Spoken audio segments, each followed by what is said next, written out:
Hi hello ನಮಸ್ಕಾರ. ನಾನು ನಿಮ್ಮ Kumuda. Welcome to my YouTube channel. ನಾನು ನಿನ್ನೆ ನಿಮಗೆ ಹೇಳಿದ್ನಲ್ವಾ, ಒಂದಷ್ಟು ಗಿಡಗಳನ್ನ ನಿನ್ನೆ ನಾನು ಪರಿಚಯ ಮಾಡಿಕೊಟ್ಟೆ. ಇವತ್ತು ಇನ್ನೂ ಒಂದಷ್ಟು ಗಿಡಗಳು, ನಮ್ಮದು ಸುಮಾರಿದೆ, ಒಂದು 40 ಪಾಟ್ಗಳಿದೆ. ಇನ್ನೊಂದಷ್ಟು ಗಿಡಗಳನ್ನ ನಾನು ಇವತ್ತು ನಿಮಗೆ ಪರಿಚಯ ಮಾಡಿಕೊಡ್ತೀನಿ. ಅದ್ರ ಬಗ್ಗೆ ಒಂದಿಷ್ಟು ನನಗೆ ಗೊತ್ತಿರೋ ಇಷ್ಟು ಮಾಹಿತಿನ ನಿಮ್ಮ ಜೊತೆ ಶೇರ್ ಮಾಡ್ಕೊಳ್ತೀನಿ. ನಾನು ನಿನ್ನೆ ಇಲ್ಲಿಗೆ ಸ್ಟಾಪ್ ಮಾಡಿದ್ದೆ ಅಲ್ಲ, ಇದು ಗಣಕಿ ಗಿಡ, ಗಣಕೆ ಸೊಪ್ಪಿನ ಗಿಡನೇ. ಇದು ಕೂಡ ಬೀಜ ಎಲ್ಲ ಕಡೆ ಹರಡ್ಕೊಂಡು ಇಷ್ಟೊಂದು ಗಿಡ ಎಲ್ಲ ಕಡೆ ಆಗಿದೆ. ಎಲ್ಲ ತೊಗೊಂಡು ನಾನು ಬಜ್ಜಿ ಮಾಡ್ಬೋದು, ಅಷ್ಟು ಬೆಳೆದಿದೆ. ಮತ್ತು ಇದು ನೋಡಿ, ಇದು ವಿಳ್ಯದೆಲೆ ಗಿಡ. ವಿಳ್ಯದೆಲೆ ನಮಗೆ ಪೂಜೆಗೆ ವಿಳ್ಯದೆಲೆ ಎಲ್ಲ ಇಲ್ಲೇ ಸಿಗುತ್ತೆ. ಈಗ ಬಿಸಿಲಿಗೆ ಈ ಥರ ಚಿಕ್ಕದಾಗಿದೆ. ಬಿಸಿಲಿಲ್ಲದೆ ಇರೋ ಟೈಮಲ್ಲಿ ನಮಗೆ ಈ ಎಲೆಗಳು ದೊಡ್ಡದಾಗೆ ಸಿಗುತ್ತೆ. ದೊಡ್ಡ ಎಲೆನೇ ಸಿಗುತ್ತೆ, ಹಾಕ್ಕೋಬೋದು. ಜೊತೆಗೆ ದೇವ್ರ ಪೂಜೆಗೆಲ್ಲ ನಮಗೆ ಇದೇ ಎಲೆನೇ ಸಾಕಾಗುತ್ತೆ. ನೋಡಿ, ಚೆನ್ನಾಗೇ ಬಿಡುತ್ತೆ. ಚಿಕ್ಕದಾಗಿದ್ದರೂ ನೀಟಾಗಿರುತ್ತೆ. ನಾವು ಹೊರಗಡೆ ಹೋಗಿ ವಿಳ್ಯದೆಲೆನ ತೊಗೊಂಬರೋಕ್ಕೆ ಆಗೋಲ್ಲ. ಕಳ್ಸೋಕ್ಕೆಲ್ಲ ಇಡಬೇಕು ಅಂದರೆ 5 ರೂಪಾಯಿ ಒಂದು ಎಲೆ ಆ ಥರ ಇರುತ್ತೆ. ಕೆಲವೊಂದು ಸತಿ ಅದು ಸಿಗೋದೇ ಇಲ್ಲ. ಈ ಬಿಸಿಲು ಟೈಮಲ್ಲಂತೂ ಇನ್ನೂ ಜಾಸ್ತಿನೇ ಇರುತ್ತೆ, ಸಿಗೋದೇ ಇಲ್ಲ. ನಾವೊಂದು ಚಿಕ್ಕ ಪಾಟಲ್ಲಿ ಈ ಥರ ಗಿಡನ ಬೆಳೆಸ್ಕೊಂಬಿಟ್ರೆ ನೋಡಿ, ನಮಗೆ ಪೂಜೆಗಾಗಲಿ ಇಲ್ಲ ಯಾರಾದರೂ ನೆಂಟರು ಬಂದಾಗಲಿ ಇದಿದೆ, ತುಂಬ ಇದೆ. ಇದು ಕೆಳಗಡೆ ಇಲ್ಲಿ ನೋಡಿ, ಬಳ್ಳಿ ಹೀಗೆ ಇದೆ ಎಲೆ ಬಳ್ಳಿ ಹಬ್ಕೊಂಡು ಆ ಕಡೆ ಹೋಗಿದೆ ಅಷ್ಟು. ಇನ್ನು ಆಚೆಯಿಂದನೂ ಎಲೆ ಬಳ್ಳಿ ಬಂದು ಇಲ್ಲಿ ಹಬ್ಸಿರೋದು. ಇದು ಎಂಡಿಂಗ್ ಪಾರ್ಟ್. ಈ ಎಂಡಿಂಗ್ ನೋಡಿ, ಇದು ಎಂಡಿಂಗು. ಇದು ಆ ಎಲೆ ಬಳ್ಳಿ ಅಲ್ಲಿರೋದು ಅಲ್ಲಿಂದ ಹಬ್ಕೊಂಡು ಬಂದು ಅದರದ್ದು ತುದಿ ಭಾಗ ಇದು ಹಬ್ಸಿರೋದ್ರಿಂದ ತುದಿ ಭಾಗ ನಮಗೆ ಇದು ಸಿಗುತ್ತೆ. ಎಲೆ ಒತ್ತೊತ್ತಾಗಿ ಬಿಡುತ್ತೆ. ಮಳೆಗಾಲದಲ್ಲಿ ತುಂಬ ಚೆನ್ನಾಗಿ ಬಿಡುತ್ತೆ. ನಾವು ಇದಕ್ಕೆ ಗೊಬ್ಬರಗಳೆಲ್ಲ ಹಾಕೋದ್ರಿಂದ, ನಾವು ರೋಡಲ್ಲಿ ಸಿಕ್ಕೋ ಗೊಬ್ಬರನ ತೊಗೊಂಬಂದು ಹಾಕ್ತೀವಿ. ಬೆಂಗಳೂರಲ್ಲಿ ಎಲ್ಲಿ ಸಿಗುತ್ತೆ ಗೊಬ್ಬರ? ಮಿಸ್ಸಾಗಿ ಯಾವುದಾದ್ರೂ ಹಸುಗಳು ಸಗಣಿ ಹಾಕ್ಬಿಟ್ರೆ ಹೋಗಿ ಕಸ್ಮರ ತೊಗೊಂಡು ಆ ಗೊಬ್ಬರನ ಎತ್ಕೊಂಬಂದು ನಾವು ಇವಕ್ಕೆಲ್ಲ ಹಾಕ್ತೀವಿ. ಹಾಗಾಗಿ ಇವೆಲ್ಲ ಸ್ವಲ್ಪ ಚೆನ್ನಾಗಿ ಬೆಳ್ಕೊಂಡಿದೆ. ಸದ್ಯಕ್ಕೆ ಇಷ್ಟಿದ್ರೇ ಸಾಕು ಅನ್ಕೋತೀನಿ. ಮಳೆಗಾಲ ಬರುವಾಗ ಇನ್ನೂ ತುಂಬ ಚೆನ್ನಾಗಾಗುತ್ತೆ ಗಿಡಗಳೆಲ್ಲ. ರಾತ್ರಿ ಮಳೆ ಬಂದಿರೋದ್ರಿಂದ ಸ್ವಲ್ಪ ಶೈನಿಂಗೂ ಆಗಿದ್ದಾವೆ ಗಿಡಗಳು. ಮತ್ತು ಇಲ್ಲೊಂದು ರೋಸ್ ಗಿಡ ಇದೆ. ಇದು ರೋಸ್ ಗಿಡ. ಇದರಲ್ಲೂ ಅಷ್ಟೇ ಚೆನ್ನಾಗಿ ಹೂವು ಬಿಡುತ್ತೆ. ತುಂಬ ಅಂದರೆ ಅಷ್ಟೊಂದೇನಿಲ್ಲ. ಇವಾಗ ಒಂದೊಂದು ಮೊಗ್ಗು. ಇದು ನೋಡಿ, ಕಾಣಿಸ್ತಾ ಇದೆಯಾ? ಮೊಗ್ಗು ಇದು. ನೆಕ್ಸ್ಟು ಇದು ಒಂದು ಹೂವುದು ಗಿಡ. ಈ ಹೂವದು ಇದು ಒಂದು ಜಾತಿಯ ಮಲ್ಲಿಗೆ ಹೂವು. ಇದು ಸ್ಮೆಲ್ಲೇನಿರಲ್ಲ, ಆದರೆ ಇದು ಹಬ್ಬಿಕೊಂಡ್ರೆ ಇಡೀ ಮನೆ ಫುಲ್ಲು ಆಲ್ಮೋಸ್ಟು ದೊಡ್ಡದಾಗಿ ಜಾಸ್ತಿಯಾಗಿ ಹಬ್ಕೊಳ್ಳುತ್ತೆ. ಇದು ನಮಗೆ ಇದು ಸೂಜಿ ಮಲ್ಲಿಗೆ ಆ ಥರ ಅನಿಸುತ್ತೆ. ಇದು ಸೂಜಿ ಮಲ್ಲಿಗೆ ಗಿಡದ ಥರ ಕಾಣಿಸುತ್ತೆ ನೋಡಿ ಮೊಗ್ಗು. ಈ ಮೊಗ್ಗನ್ನ ನೋಡಿ, ಸೂಜಿ ಮಲ್ಲಿಗೆ ಹೂವತ್ತು ಮೊಗ್ಗು ಥರನೇ ಕಾಣಿಸುತ್ತಲ್ಲ, ಹಾಗಾಗಿ ಇದು ಮಲ್ಲಿಗೆ ಹೂವು ಅಂತಲೇ ನನಗೆ ಅನಿಸುತ್ತೆ. ಮಲ್ಲಿಗೆ ಹೂವು ಸ್ಮೆಲ್ಲೇ ಇದೆ, ಮಲ್ಲಿಗೆ ಹೂವದ ಸ್ಮೆಲ್ಲೇ ಇದೆ. ಇದು ಸೂಜಿ ಮಲ್ಲಿಗೆ. ಇದರ ಹೆಸರು ಸೂಜಿ ಮಲ್ಲಿಗೆ. ಪೂರ್ತಿ ಹಬ್ಬಿದ್ರೆ ತುಂಬ ಚೆನ್ನಾಗಿರುತ್ತೆ, ತುಂಬ ಹೂ ಬಿಡುತ್ತೆ ಈ ಗಿಡ. ನೋಡಿ, ನಮ್ಮದು ಇಷ್ಟು ಹಬ್ಬಿದೆ, ಅಷ್ಟು ಹಬ್ಕೊಂಡಿದೆ ಈ ಗಿಡ. ಹೂವೂ ಇದೆ ಸುಮಾರು, ಅಲ್ಲೊಂದು ಹೂವೂ ಇದೆ. ಮತ್ತು ಇದೊಂದು ರೋಸ್ ಗಿಡ ನೋಡಿ, ಇದರಲ್ಲಿ ಇನ್ನೂ ಮೊಗ್ಗಿಲ್ಲ. ಮತ್ತು ಬಿಸಿಲಿಗೆ ನೋಡಿ, ನೀರು ಹಾಕಿದರೂ ಕೂಡ ಬಿಸಿಲು ಶಾಖಕ್ಕೇ ನೋಡಿ ಹೆಂಗೆ ರೆಡ್ ಆಗೋಗಿದೆ ಈ ಎಲೆ. ಬಿಸಿಲು ಶಾಖದಿಂದನೇ ಇದೆಲ್ಲ ಈ ಥರ ಆಗಿರೋದು, ರೆಡ್ ಆಗೋಗಿದೆ ಇದು.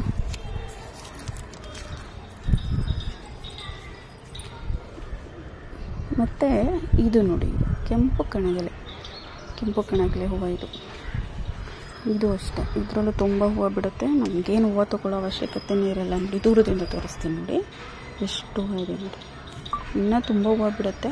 ಈಗ ಸದ್ಯಕ್ಕೆ ಇಷ್ಟಿದೆ, ಕಿತ್ಕೊಂಡ್ಬಿಡ್ತೀವಿ ನಾವು ಪೂಜೆಗೆ ಅಂದ್ಬಿಟ್ಟು. ಇಷ್ಟು ಹೂವು ಬಿಡುತ್ತೆ ಇದು ಕೆಂಪು ಕಣಗಿಲೆ. ಮತ್ತು ನೆಕ್ಸ್ಟು ಇಲ್ಲಿ ಬಂದರೆ ಇದು ಮಲ್ಲಿಗೆ. ಒಂದು ದುಂಡು ಮಲ್ಲಿಗೆ ಇದೆ, ಇನ್ನೊಂದು 7 ಸುತ್ತಿನ ಮಲ್ಲಿಗೆ ಇದೆ ನೋಡಿ. ಈ ಪಾಟದು ದುಂಡು ಮಲ್ಲಿಗೆ ಗಿಡ ಇದು. ಈ ಪಾಟಲ್ಲಿರೋದು 7 ಸುತ್ತಿನ ಮಲ್ಲಿಗೆ. ಫುಲ್ಲು ಎಳೆ ಎಳೆಯಾಗಿ ಮಂದವಾಗಿ ದಪ್ಪ. ಒಂದು ಹೂವು ಇಟ್ಕೊಂಡ್ರೆ ಸಾಕು ಇಡೀ ಕೂದಲು ಘಮ್ ಅಂತ ಇರಬೇಕು, ಆ ಥರ ಒಂದು ಪರಿಮಳ ಬರುವಂಥ ಮಲ್ಲಿಗೆ ಹೂವು ಒಂದು ಗಿಡ. ಇದು ತುಂಬ ಚೆನ್ನಾಗಿರುತ್ತೆ ಇದ್ರದ್ದು. ಇದೀಗ ಲಾಸ್ಟ್ ಸೀಸನ್ನು ಇದು ಬಿಟ್ಟೋಗಿದ್ದು. ಇದು ನೋಡಿ ಇದ್ರದ್ದು ಇದು ಮೊಗ್ಗು ಒಣಗೋಗಿರೋದು. ಇದು ಹೂವು ಬಿಟ್ಟು ಈಗ ಮೊಗ್ಗಾಗ್ತಾ ಇದೆ ನೋಡಿ. ಇದು ಇಷ್ಟು ಚಿಕ್ಕ ಮೊಗ್ಗು ಇಷ್ಟು ದಪ್ಪ ಆಗುತ್ತೆ ಹೂವು. ಒಂದು ಹೂವು ಇಷ್ಟು ದಪ್ಪ ಆಗುತ್ತೆ. ಒಂದು ಹೂವು ಇಟ್ಕೊಂಡ್ರೆ ಸಾಕು 5-10 ಹೂವನ್ನ ನಾವು ಪೋಣಿಸಿದ್ರೆ ನಮಗೊಂದು ದಿಂಡು ಥರ ಆಗಿಬಿಡುತ್ತೆ, ಅಷ್ಟು ಮಂದ ಇರುತ್ತೆ ಈ ಮೊಗ್ಗು.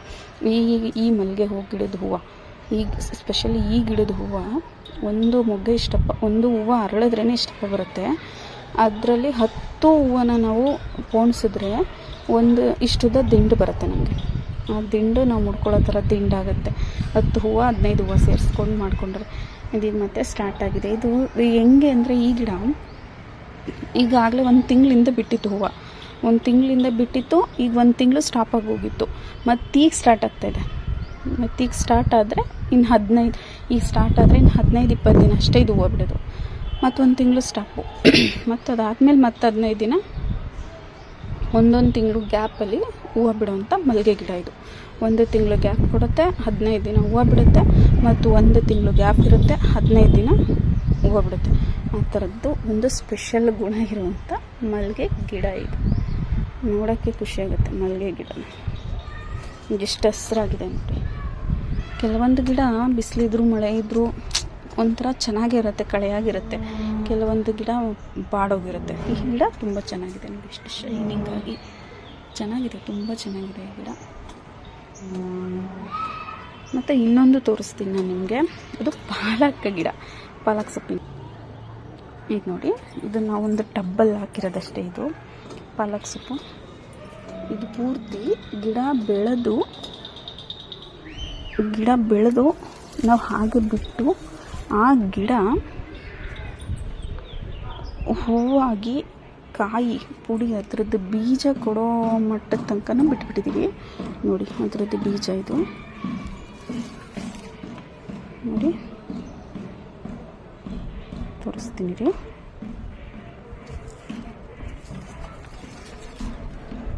ನೋಡಿ ಬೀಜ ಅದರದ್ದು, ಪುದೀನ ಬೀಜ, ಪಾಲಕ್ ಬೀಜ ಇದು. ಇದು ಪೂರ್ತಿ ಈ ಥರ ನಿಮಗೆ ಕಾಣಿಸ್ತಾ ಇರ್ಬೋದು.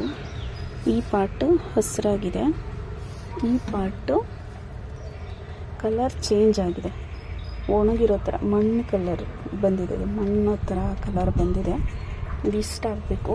ಇನ್ನೂ ಅದು ಆ ಕೆಂಪು ಫುಲ್ ಕೆಂಪಾಗಿ ಒಣಗಿ ಈ ಥರ ಒಂದು ಡ್ರೈ ಆಗಬೇಕು, ಈ ಥರ ಅಷ್ಟೆ. ಇಷ್ಟು ಬೇಕಿದಾಗ ಹೊರಟ್ಕೊಂಡಿದೆ. ಇಲ್ಲೂ ಕೂಡ ಅದೇ ಇದೆ. ಈ ಪಾಲಕ್ ಎಲೆನ ನೋಡ್ಬೋದು. ಇದು ಬಿತ್ತನೆ ಆಗಿರೋದ್ರಿಂದ ಪಾಲಕ್ ಎಲೆ ಇಷ್ಟು ಚಿಕ್ಕದಾಗಿದೆ. ಬಿತ್ತನೆ ಆಗಿರೋದ್ರಿಂದ ಪಾಲಕ್ ಎಲೆ ಇಷ್ಟು ಚಿಕ್ಕದಾಗಿದೆ. ಇಲ್ಲ ಅಂದರೆ ಇದು ತುಂಬ ದೊಡ್ಡ ಎಲೆನೇ ಬಿಟ್ಟಿತ್ತು, ತುಂಬ ದೊಡ್ಡ ಎಲೆನೇ ಬಿಟ್ಟಿತ್ತು. ನಾವು ಆ ಟೈಮಲ್ಲಿ ಕುಯ್ಕೊಳ್ಳುವಾಗ ಆಮೇಲೆ ಒಂದಷ್ಟು ದಿನ ಹಂಗೆ ಬಿಟ್ವಲ್ಲ, ಆವಾಗ ಅದು ಥರ ಒಂದು ಚಿಕ್ಕದಾಗಿಬಿಡುತ್ತೆ. ನಾವು ಈಗ ಬಿತ್ತನೆಗಂತ ಬಿಟ್ಟಾಗ ಎಲೆಗಳು ಚಿಕ್ಕದಾಗುತ್ತೆ, ಬೀಜಗಳು ತುಂಬ ದೊಡ್ಡ ಬೀಜಗಳಾಗಿರುತ್ತೆ ನೋಡಿ. ಎಲ್ಲ ಬೀಜನೇ ಇದು. ಇದನ್ನೆಲ್ಲ ನಾವು ಒಣಗಿಸಿಟ್ಕೊಂಡ್ರೆ ಸ್ವಲ್ಪ ಬೀಜನ ನಾವು ಪಾಟಲ್ಲಿ ಹಾಕ್ಕೊಂಡೇ ಆರಾಮ್ಸೆ ಪಾಲಕ್ ಸೊಪ್ಪನ್ನ ಬೆಳ್ಕೊಬೋದು. ನೋಡಿದ್ರಾ ಎಷ್ಟು ದೊಡ್ಡದಾಗಿದೆ ಈ ಗಿಡ ಅಂತ. ಮತ್ತು ನಾನು ನಿಮಗೆ ಇನ್ನೊಂದು ಚಿಕ್ಕ ಗಿಡ ತೋರ್ಸೋದನ್ನ ಮರ್ತಿದ್ದೆ. ನಾವು ಡೈಲಿ ತಿಂಡಿಗಳಿಗೆ ಯೂಸ್ ಮಾಡುವಂಥ ಪುದೀನ ಸೊಪ್ಪನ್ನ ತೋರ್ಸೋದು ಮರ್ತಿದ್ದೆ. ಬನ್ನಿ ಇವಾಗ ಪುದೀನ ಸೊಪ್ಪನ್ನ ತೋರಿಸ್ತೀನಿ. ಅದು ಪುದೀನ ಚೆನ್ನಾಗಿತ್ತು, ಈಗ ಅದು ಸ್ವಲ್ಪ ಒಣಗುದಂಗಾಗಿದೆ, ಏನು ಅಂದ್ಕೋಬೇಡಿ. ಅದು ನೋಡಿ ಪುದೀನ ಚಿಕ್ಕದಾಗಿ ಪಲಾವ್ ಮಾಡಿದಾಗ, ಚಿಕನ್ ನಾನ್ ವೆಜ್ ಏನಾದ್ರು ಮಾಡುವಾಗ ಈ ಸಾಕಾಗಿರ್ತಿತ್ತು. ಈ ಪಾಟ್ ತುಂಬ ಬೆಳೀತಿತ್ತು, ನಮಗೆ ಸಾಕಾಗಿರ್ತಿತ್ತು. ಈಗ ಬಿಸಿಲಿರೋದ್ರಿಂದ ಇಲ್ಲಿ ಒಣಕೊಂಡಿದೆ. ಒಣಗಿರೋದ್ರಲ್ಲೇ ಚಿಗುರಿದೆ. ಒಣಕೊಂಡಿದೆ ಪುದೀನನೇ. ಇದು ಒಣಗಿರೋದ್ರಲ್ಲಿ ಇದು ಚಿಗುರಿದೆ. ಸಾಕು. ನಮ್ಮ ಮನೆ ಒಂದಕ್ಕೆ ನಾವು 4 ಜನ ಇರೋದು. ಇಲ್ಲಿ ಬಿಡೋ ಅಷ್ಟನ್ನು ಕಟ್ ಮಾಡ್ಕೊಂಡ್ರೆ ಸಾಕಾಗುತ್ತೆ ನಿಮಗೆ ಪುದೀನ. ಚಿಗುರಿದ್ರೆ ಇದೇ ಸಾಕಾಗತ್ತೆ. ಚಿಗುರುತ್ತೆ ಇದು ನೋಡಿ, ಪುದೀನ ಗಿಡ. ಯಾವುದೋ ಒಂದು ಮೆಣಸಿನ್ಕಾಯಿ ಗಿಡ ಬೇರೆ ಉಟ್ಕೊಂಡಿದೆ ನೋಡಿ, ಮೆಣಸಿನ್ಕಾಯಿ ಗಿಡ.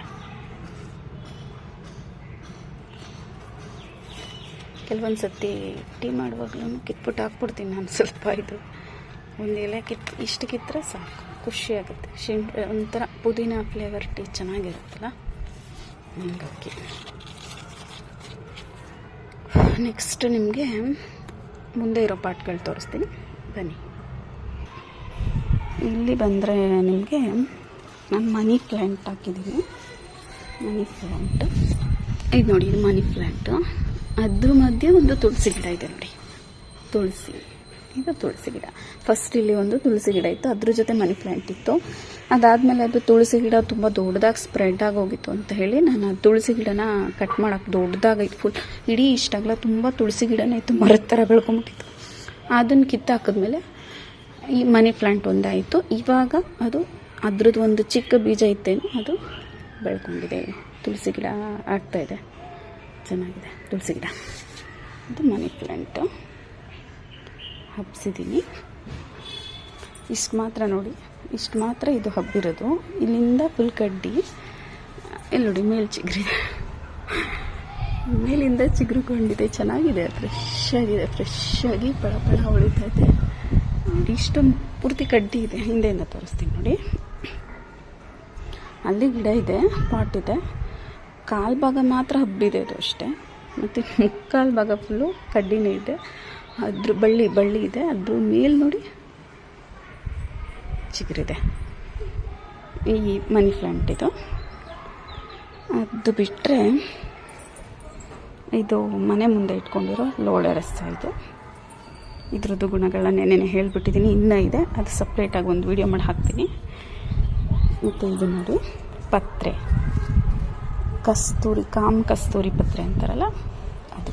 ಹೂವು ಸೀರಿಯಸ್ಲಿ ಹೂವು ಇಲ್ಲವೇ ಇಲ್ಲ ಅಂತ ಅನ್ನುವಾಗ ಈ ಪತ್ರೆನ ಕಿತ್ಬಿಟ್ಟು ನಾವು ದೇವ್ರಿಗೆ ಇಡ್ತೀನಿ. ನಾನು ಇಡ್ತೀನಿ, ದೇವ್ರಿಗೆ ಇಡ್ತೀನಿ.